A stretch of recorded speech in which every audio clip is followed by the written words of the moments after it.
On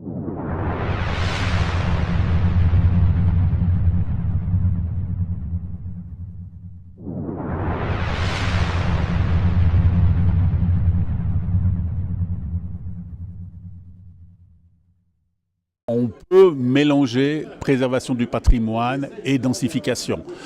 C'est même essentiel. On ne peut pas densifier la ville en supprimant toute trace de passé, ça serait supprimer notre âme.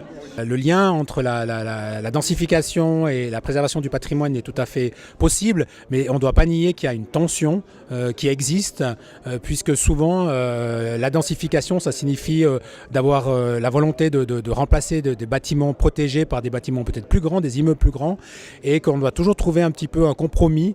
Qu'est-ce qu'on garde, quelles sont les marges de manœuvre qu'on donne aussi aux promoteurs, ou dans certains cas, prendre la décision finalement qu'on va peut-être garder une trace photographique, historique du bâtiment, mais qu'on va le remplacer par un bâtiment neuf pour différentes raisons, parce que notamment la qualité du bâti est plus suffisante pour pouvoir le préserver.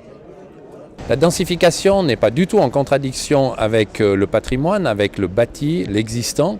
Je crois justement que l'on doit être complémentaire. La ville doit pouvoir bouger, doit pouvoir s'agrandir, se densifier, mais en même temps en gardant les acquis qui nécessitent une certaine préservation. Et je crois que c'est le travail qui est fait périodiquement par la ville de Monthey. Il est important de conserver le patrimoine d'une ville parce que ce sont des témoins du passé, ce sont ceux que nous ont transmis nos ancêtres et il faudrait, dans la mesure du possible, pouvoir le transmettre aux générations futures comme témoignage de ce qui s'est passé, du cadre de vie des gens qui étaient là, et puis de tout ce qui nous rattache à un lieu, à un endroit, et qui fait qu'on se sent bien là, dans cette ville, dans ce quartier. La densification d'une ville est aussi importante parce que ça permet d'économiser les espaces, mais comme on l'a vu, ce qui est important, c'est la qualité de la vie.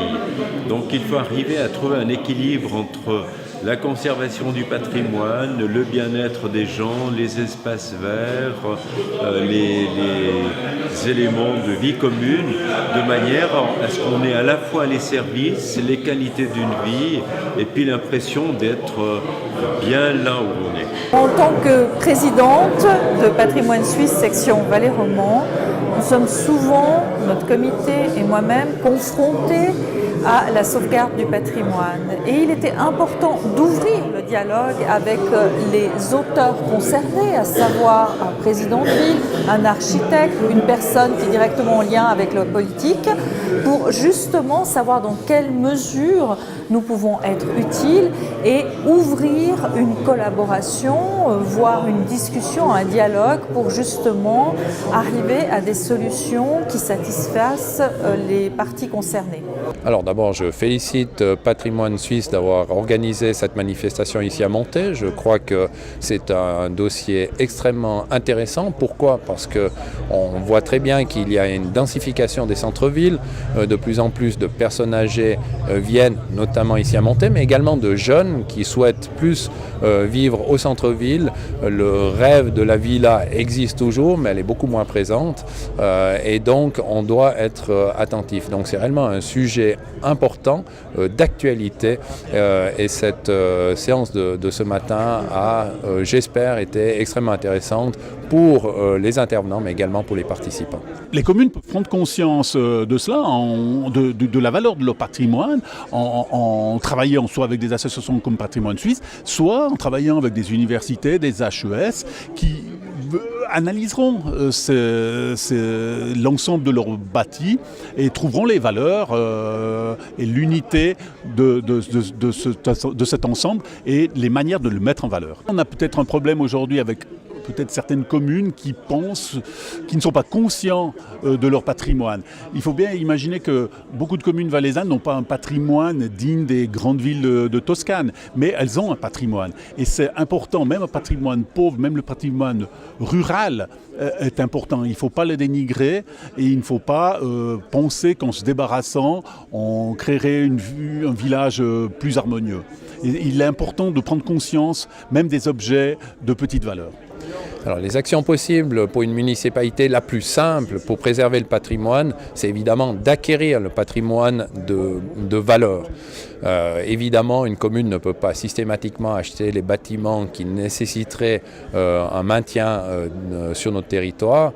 Donc une autre possibilité, c'est des bases légales. Là, la difficulté, évidemment, c'est de trouver le juste milieu pour ne pas prétériter le droit privé, donc faire en sorte que un propriétaire puisse développer, puisse entretenir, puisse agrandir son bien, tout en effectivement en ayant cette attention par rapport à l'existant et aux réelles valeurs historiques de notre ville. Alors, une municipalité peut agir dans le domaine du patrimoine, premièrement en mettant en place un inventaire, c'est-à-dire en listant l'ensemble des bâtiments qui méritent d'une protection, en les classant, c'est-à-dire en leur donnant un statut juridique de protection. Et puis bien sûr, il faut aussi pas simplement mettre entre guillemets cette contrainte supplémentaire au niveau des propriétaires, mais aussi accompagner d'incitation et notamment de participer financièrement lorsque ces bâtiments sont rénovés. Il y a des contraintes, il y a des exigences, par exemple sur le type de fenêtre que vous devez mettre. À ce moment-là, c'est normal que la collectivité participe à une partie du surcoût qui est lié à ces contraintes. En général, pour faire justement cet inventaire de bâtiments dignes de protection, on fait appel à des personnes compétentes, des spécialistes qui ont le regard justement de l'architecte, de l'historien du patrimoine et qui décident finalement quels sont les bâtiments qui méritent de protection et aussi quel degré de protection, puisqu'il y a des degrés différents. Ceux qui sont vraiment très protégés, on peut quasiment peu les toucher, alors que les autres, il y a le bâti en général doit être préservé, mais on a des marges de manœuvre, par exemple sur la redistribution des pièces à l'intérieur du bâtiment. Il est important que les associations connaissant le patrimoine, que ce soit Patrimoine Suisse, la Société d'Histoire, les associations locales, aient ce dialogue avec les autorités, avec les décideurs, avec les concepteurs, même aussi avec les agents immobiliers, avec les promoteurs, parce que nous devons construire quelque chose ou transformer quelque chose qui va rester pour le futur. Le rôle du spécialiste, c'est de montrer vraiment les choses. On peut imaginer que des gens passent pendant des jours devant un bâtiment et ne le remarquent pas, occupés par leurs soucis, le travail. Et c'est le spécialiste qui va dire « mais tu as vu ce bâtiment comme il est remarquable ». Et c'est ça qui est important. Les choses remarquables sont dans des choses des fois insignifiantes, qu'on ne le voit pas. Et le rôle du spécialiste est là, c'est de regarder, ouvrez les yeux, voilà pourquoi c'est remarquable. C'est extrêmement intéressant lorsqu'on a des associations qui sont professionnelles comme Patrimoine Suisse, qui à la fois nous aiguillonnent, c'est-à-dire nous disent mais vous en êtes où dans votre dossier, est-ce que ça avance? Et puis en même temps qui peuvent nous donner justement un regard d'experts sur les objets qui méritent d'être protégés. Patrimoine Suisse a un rôle important parce qu'il est spécialisé justement dans la conservation du patrimoine, dans la vision de ce qui participe à notre culture bâtie. Et puis l'architecte, là-dedans, il a un rôle à jouer, puisque beaucoup d'architectes font partie de Patrimoine Suisse. Donc il n'y a pas une guerre et une antinomie, on pourrait dire, entre les deux. Le débat d'aujourd'hui a montré qu'il y a quand même un certain consensus sur le fait que la densification elle est nécessaire, quelles que soient je dirais les approches et les personnes qui étaient là. On sent bien qu'aujourd'hui tout le monde est d'accord sur ce principe. On ne peut plus continuer à étendre l'urbanisation, à manger des terres agricoles. Le débat a aussi montré que si on est d'accord sur les grands principes, ensuite il peut y avoir certaines divergences sur la manière de les appliquer, sur le rôle des différents acteurs, sur finalement où on met le curseur entre la protection du patrimoine et puis la densification.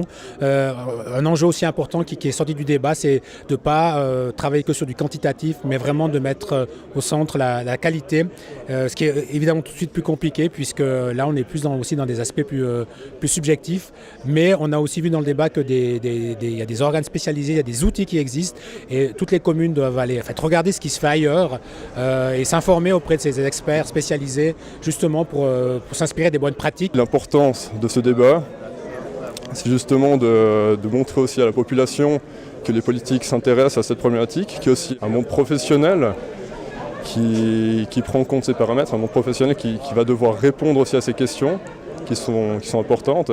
Et puis c'est donc justement pour montrer à la population qu'on se pose ces questions, qu'on prend en compte entre autres les paramètres du patrimoine leur donner la réponse de comment on va l'intégrer dans ces questionnements-là de densification, de qualité de densification. Ce débat est aussi très important parce que c'est vrai que ça pose certains principes auxquels on n'est pas forcément attentif quand on vit tous les jours dans une ville et ça permet d'étendre la réflexion à des soucis qu'on n'a pas forcément et qui se révèlent être très intéressants, notamment sur la préservation de la ville. Un débat comme celui d'aujourd'hui est important dans la manière de partager avec l'ensemble du public. C'est-à-dire que Patrimoine Suisse descend, on pourrait dire, un peu dans la rue, parle avec les gens de ce qu'ils font, de leurs préoccupations, et on voit que les préoccupations de la population sont les mêmes. Et puis on pourrait dire les préoccupations des professionnels également. Donc finalement, on a vu que dans ce débat, il y avait une vraie symbiose, vous voyez, même entre les politiques, les architectes et la population, de la mise en valeur d'un patrimoine, et pas sa destruction. D'après ce qu'on a entendu dans ce débat, la densification est tout à fait compatible avec la préservation du patrimoine. Il y a une réflexion là qui a été faite par l'architecte Léonard Binder que j'ai trouvé très intéressante. Il a dit une ville, ça ne doit pas être non plus un musée, ça ne doit pas être une ville-musée. Donc il ne faut pas tout conserver, il faut aller de l'avant, mais il y a des bâtiments, à mon avis, qui doivent être conservés. Je ne suis pas du tout un spécialiste de la question, mais il y a des bâtiments qui doivent être conservés et cela c'est important comme témoignage de ce qu'ont fait nos ancêtres. Et puis il y a des choses certainement, des bâtiments qui n'ont aucune valeur et qu'on pourrait remplacer par quelque chose de nouveau. Alors ce que je trouvais dans ce bilan d'aujourd'hui de très intéressant, c'est à la fois un certain consensus dans le sens de dire mais c'est quoi ce qui est important ? Ce qui est important c'est qu'on s'entende, qu'on discute, qu'on communique, qu'on adopte une vision et puis qu'on ne soit pas trop chacun sur son pied carré. Donc ça allait assez bien en termes de vision commune. Et puis après, évidemment, il y a des petites différences qui fait aussi la richesse de la vie, parce que si tout le monde était d'accord, ce ne serait pas très intéressant.